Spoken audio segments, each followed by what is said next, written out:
सभी का स्वागत है आज की इस खास चर्चा में। नमस्कार। आज हम ओशो के एक बड़े ही दिलचस्प प्रवचन को देख रहे हैं जो उन्होंने अष्टावक्र गीता पर दिया था। हाँ, अष्टावक्र गीता अपने आप में बहुत अनूठी है। बिल्कुल। और ओशो की व्याख्या तो सोने पे सुहागा। हम्म। तो आज हम जीवन, सुरक्षा, प्रेम, इन सब बुनियादी सवालों पर बात करेंगे जैसा स्रोत में बताया गया है। कोशिश करेंगे कि सार पकड़ में आए। जरूर। कहते हैं अष्टावक्र का नजरिया वो मतलब काफी अलग है पारंपरिक रास्तों से हटकर, जहां जोर साधना या प्रयास पर नहीं होता। हाँ बिल्कुल, वो स्वीकार पर जोर देते हैं, परम स्वीकार पर। तो चलिए इसी अनूठेपन को समझने की शुरुआत करते हैं। स्रोत में एक कहानी दी है स्वर्ग के रेस्टोरेंट की, बड़ी मजेदार है। हाँ, वो बुद्ध, कन्फ्यूशियस और लाओत्सु वाली। वही तीनों बैठे हैं और उन्हें जीवन का रस परोसा जाता है। तो बुद्ध ने तो मना कर दिया, उनके लिए तो जीवन दुख है। हाँ। कन्फ्यूशियस ने अच्छा थोड़ा शिष्टाचार में चख लिया, लेकिन लाओत्सु तो पूरा पी गए। उनके लिए जीवन सहज प्रवाह है। बिल्कुल। अब कहानी में मोड़ आता है। अगर उस महफिल में अष्टावक्र होते तो क्या होता? हाँ, यही अष्टावक्र की बात निराली हो जाती है। स्रोत कहता है अष्टावक्र होते तो वो सिर्फ जीवन रसी नहीं पीते, अच्छा, तो फिर? तो उसे लाने वाली को भी पी जाते। पात्रवाहिका, जिसे काल सुंदरी कहा गया, यानी वो समय को ही पी जाते। समय को? वाह। हाँ, उनका स्वीकार इतना परम है, इतना टोटल कि कोई शर्त नहीं, कोई चुनाव नहीं, कोई विभाजन ही नहीं है। समय को पी जाना ये तो बहुत गहरा है। इसका मतलब क्या हुआ? मतलब उनके लिए अच्छा बुरा, सुख दुख, विष अमृत सब एक हो गया, कोई भेद नहीं। यहां तक कि संसार और निर्वाण भी एक हैं। संचार और निर्वाण भी एक? हाँ, इसीलिए स्रोत कहता है कि उनके मार्ग में, जैसे पतंजलि योग में नियम है, तप है, त्याग है, हाँ हाँ। अष्टावक्र कहते हैं इनकी जरूरत ही नहीं, यहां तक कि वैराग्य की भी नहीं। वैराग्य की भी जरूरत नहीं? ये तो चौंकाने वाली बात है। वैराग्य तो मतलब साधना का बड़ा हिस्सा माना जाता है। माना जाता है, हाँ पर स्रोत के अनुसार वैराग्य भी राग का ही उल्टा है। हाँ है ना? हाँ वो भी एक द्वंद्व है, हाँ। किसी चीज से भागना। अष्टावक्र की स्थिति है वीतरागता। वीतरागता? हाँ, यानी राग और द्वेष दोनों से पार। न कुछ पकड़ने की इच्छा, न कुछ छोड़ने की कोशिश, बस जो है जैसा है उसका परम स्वीकार, साक्षी भाव। तो फिर समय को पी जाने का असल मतलब क्या है प्रैक्टिकल सेंस में? कोई मानसिक अवस्था है? हाँ, व्यवहारिक अर्थ है समय के असर से मुक्त हो जाना, हाँ कालातीत हो जाना। हाँ क्योंकि हमारा सारा अनुभव तो समय में ही बंधा है ना। हाँ, सही बात है। सुख दुख जन्म मृत्यु सब समय में ही है। बिल्कुल। हाँ तो स्रोत कहता है ध्यान की असली प्रक्रिया यही है, हाँ समय की धारा को पी जाना, हाँ उसके पार देखना। हाँ जब चेतना टाइम से फ्री होती है हाँ। तब असली जीवन का पता चलता है। अच्छा। इसीलिए समाधि या गहरी ध्यान अवस्थाओं को कालातीत कहते हैं। स्रोत में जीसस का भी जिक्र है कि ईश्वर के राज्य में समय नहीं होगा। हाँ, मैंने पढ़ा था। और गुरु नानक देव जी का सत श्री अकाल, स्रोत उसकी व्याख्या भी यही करता है, सत्य वही है या वही है जो अकाल है, काल रहित, समय मुक्त। मतलब ये कोई युद्ध का नारा नहीं? नहीं, ये तो परम ध्यान की उस कालातीत अवस्था की तरफ इशारा है, गहरी आंतरिक अवस्था का सूत्र है। ये वितरागता और कालातीत होना वाकई सोचने वाली बात है। चलिए अब उन दो चीजों पर आते हैं जिनकी तलाश में शायद हम सब अपनी पूरी जिंदगी लगा देते हैं। प्रेम और सुरक्षा। हाँ, प्रेम और सुरक्षा। हम पैसा कमाते हैं, रिश्ते बनाते हैं, घर बसाते हैं, सब इसी के लिए, है ना? बिल्कुल, हर इंसान की ये बुनियादी जरूरतें लगती हैं। पर क्या ये तलाश कभी पूरी होती है? स्रोत तो कहता है कि ये अक्सर मृग तृष्णाई है, एक छलावा। सही। जैसे पैसा आ जाए तो उसकी चिंता और बढ़ जाती है। पहले अपनी चिंता थी, अब पैसा खोने का डर, असुरक्षा तो बढ़ गई। हाँ बिल्कुल, कम होने के बजाय बढ़ गई। और प्रेम, अक्सर जिसे हम इतनी शिद्दत से चाहते हैं, मिल जाए तो वो फीका लगने लगता है। हाँ, वो कशिश नहीं रहती। और तलाश फिर कहीं और शुरू।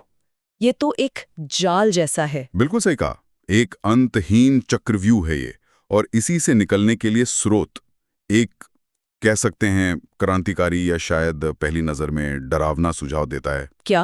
वो कहता है खुद को अस्तित्व के हाथों में सौंप दो, पूरी तरह। अपनी सुरक्षा की सारी कोशिशें छोड़ दो। कोशिशें छोड़ दें?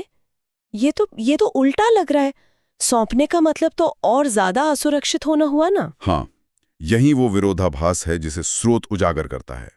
वो कहता है सच्ची सुरक्षा पाने का रास्ता ही यही है कि असुरक्षा को पूरी तरह स्वीकार कर लो, बिना शर्त। असुरक्षा को स्वीकार कर लो? हाँ, क्योंकि हम जिसे बचाने की कोशिश कर रहे हैं, ये शरीर, ये पैसा, ये रिश्ते, ये सब तो नश्वर है ना। हाँ, ये तो सच है।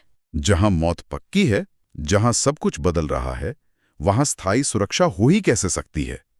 सुरक्षा की मांग ही गलत है, वो एक भ्रम पर आधारित है। इस बारे में वो किस्सा गौतमी वाला बिल्कुल सही बैठता है। हाँ, किस्सा गौतमी का। जब उसका बेटा मर जाता है, वो बुद्ध के पास जाती है और बुद्ध कहते हैं जाओ ऐसे घर से सरसों ले आओ जहाँ कभी कोई मरा ना हो। हाँ, और वो बेचारी घर घर भटकती है, पर ऐसा कोई घर नहीं मिलता, कहीं नहीं मिलता। हर दरवाजे पे पता चलता है यहाँ भी कोई ना कोई मरा है। और इसी खोज में उसे बोध होता है। क्या बोध होता है? कि मृत्यु तो जीवन का सच है, यूनिवर्सल है, सबके साथ होता है। जैसे ही वो इस परम असुरक्षा को, मौत की सच्चाई को स्वीकार करती है, हाँ, उसका अपना दुख मिट जाता है। उसे भीतर किसी अमर तत्व का अनुभव होता है। स्रोत यही कहता है, असुरक्षा जीवन का स्वभाव है, मान लो इसे।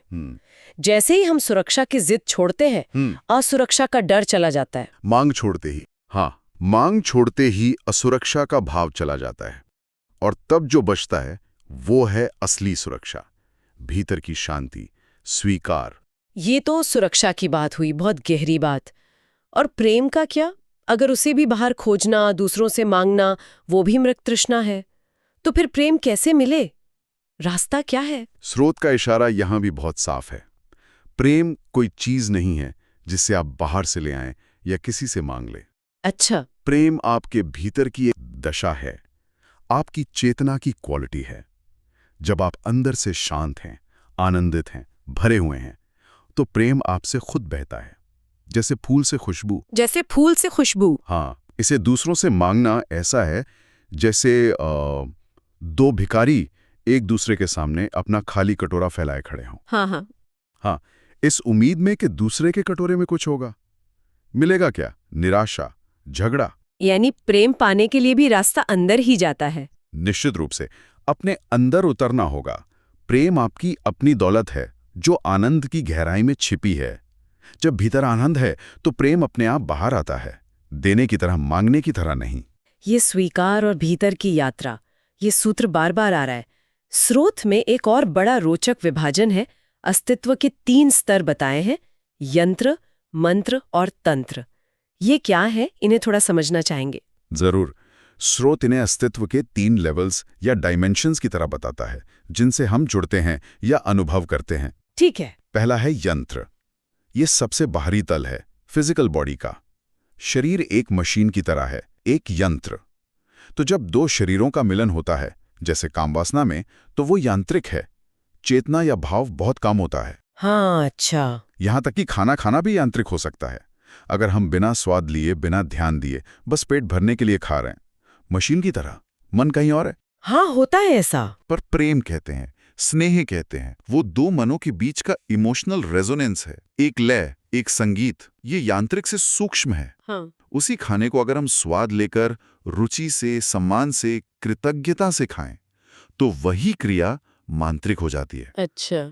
मंत्र स्रोत के अनुसार मन तक पहुंचने का, मन को साधने का एक पुल है। पर तोते की तरह राम राम रटना मंत्र नहीं है। नहीं। जब याद करने में, जपने में जागरूकता जुड़ती है, मन का भाव जुड़ता है, तब वो मांत्रिक बनता है। समझ गई। और तीसरा? तंत्र। तीसरा है तंत्र। ये सबसे गहरा, अंतरतम तल है आत्मा का, चेतना का। स्पिरिचुअल या कॉस्मिक कह सकते हैं। ये आत्मा से आत्मा का मिलन है, अक्षर से अक्षर की यात्रा। अक्षर से अक्षर की यात्रा। जब व्यक्ति उस परम गहराई में उतरता है, जहां शरीर और मन के पार शुद्ध चेतना का अनुभव होता है, वो तांत्रिक तल है।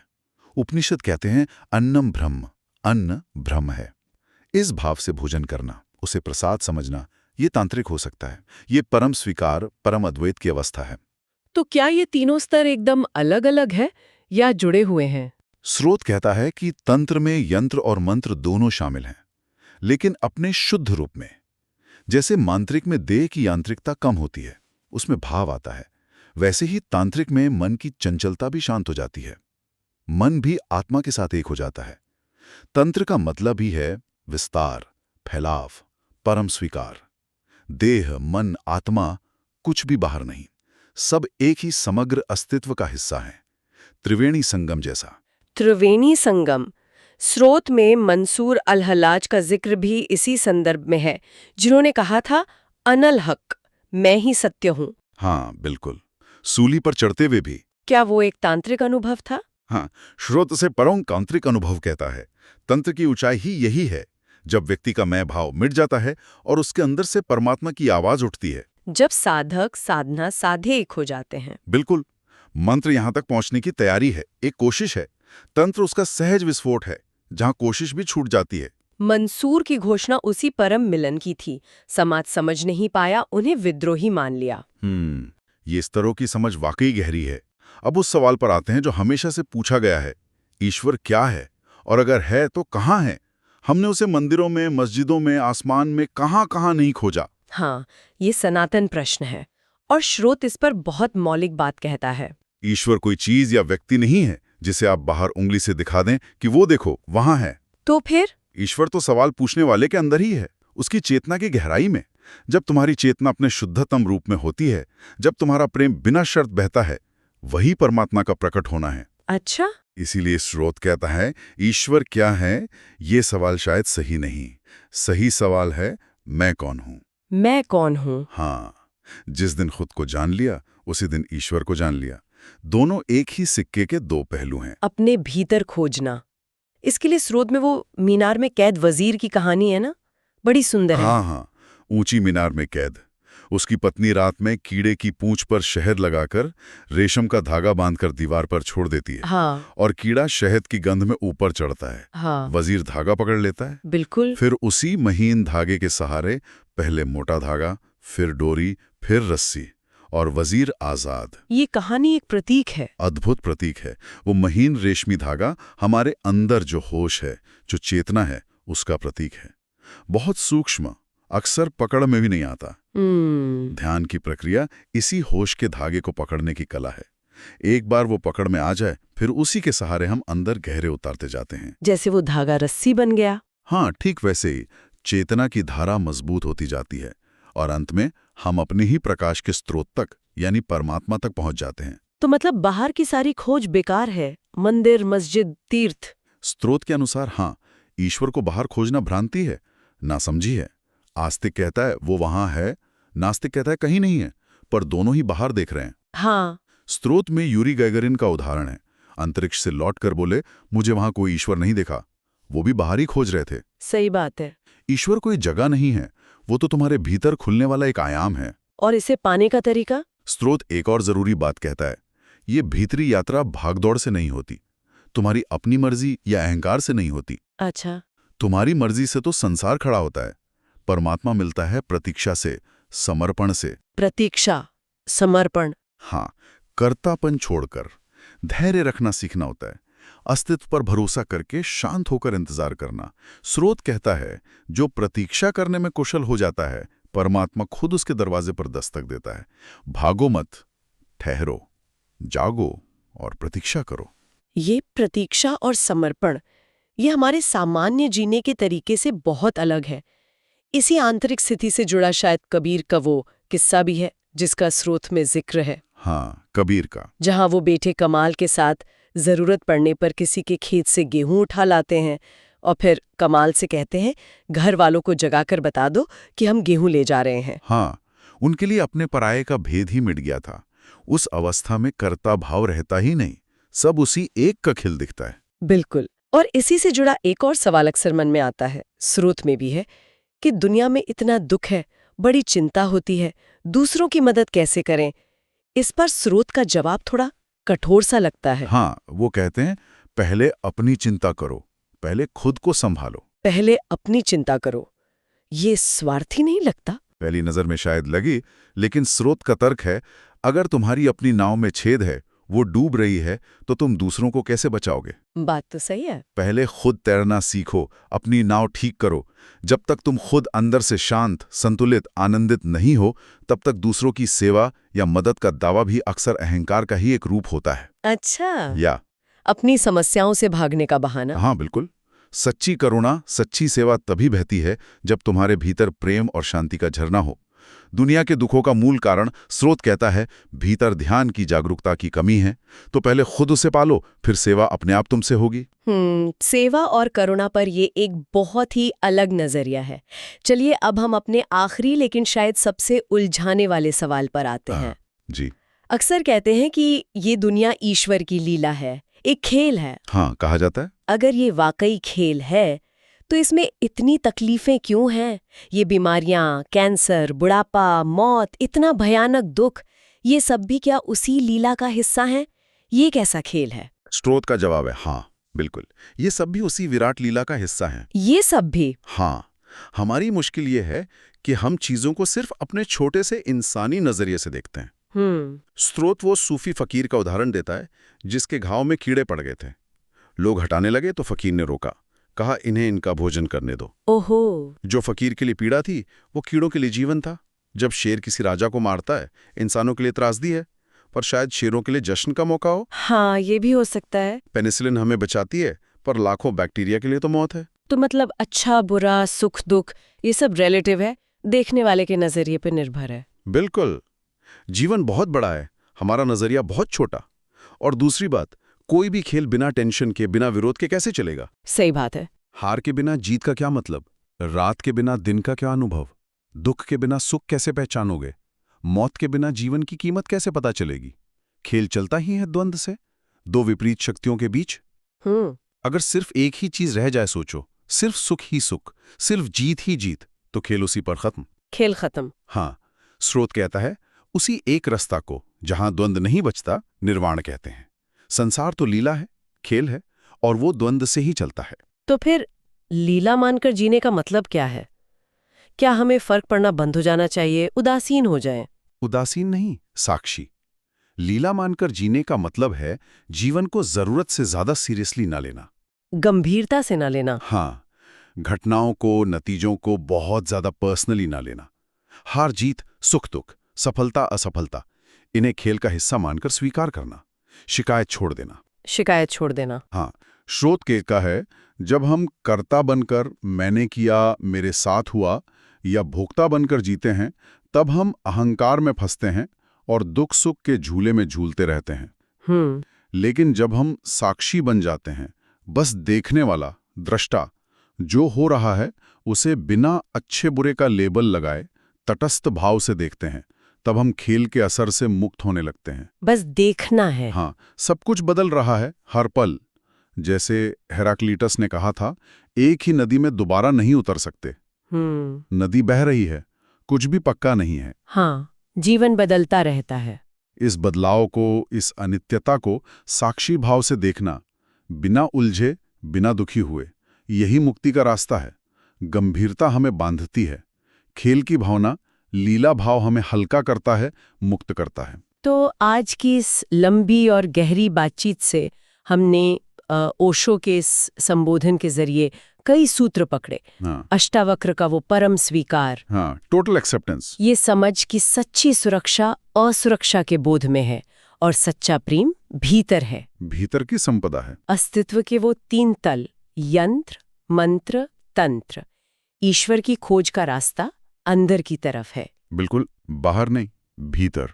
और आखिर में जीवन को एक लीला की तरह साक्षी भाव से जीने की कला। हाँ, यही मुख्य बातें हैं। और ये स्रोत जाते जाते हम सबके लिए एक सवाल छोड़ जाता है सोचने के लिए। क्या सवाल? यही कि क्या होगा हम सच में जीवन की घटनाओं को, अच्छी हो या बुरी, सफलता हो या असफलता, जन्म हो या मृत्यु, बिना जरूरत से ज्यादा गंभीर हुए बस एक खेल की तरह लेना सीख लें। कर्ता और भोक्ता होने से मुक्त होकर सिर्फ दृष्टा, सिर्फ साक्षी बनकर जिएं। ये शायद आत्मखोज का अंत नहीं, बल्कि अपने ही अंदर और गहरे उतरने का और ज्यादा मुक्त होने का एक नया दरवाजा खोल सकता है। एक नया निमंत्रण। बहुत खूब, इस पर जरूर सोचना चाहिए।